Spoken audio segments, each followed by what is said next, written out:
અને ન્યા વિઠ્ઠલ રાઠોડ રોકાણો અને એક રાત રોકાણો ને હવારે કીધું કે માં હવે હું રજા લઉં છું અને તેથી કીધું કે દિલ્હીના આગ્રાના મહાલય માથેલી 3 અવાજ કરજે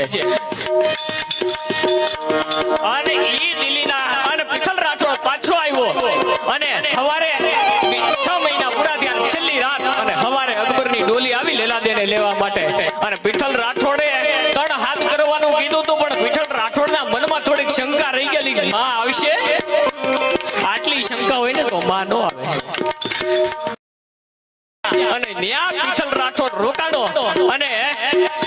એક રાત રોકાણો ને હવારે કીધું કે માં હવે હું રજા લઉં છું અને તેથી કીધું કે દિલ્હીના આગ્રાના મહાલય માથેલી 3 અવાજ કરજે અને ઈ દિલ્હીના અને વિઠ્ઠલ રાઠોડ પાછો આવ્યો અને હવારે 6 મહિના પૂરા થયા છેલ્લી રાત અને હવારે અકબરની ડોલી આવી લેલાદેને લેવા માટે અને વિઠ્ઠલ રાઠોડે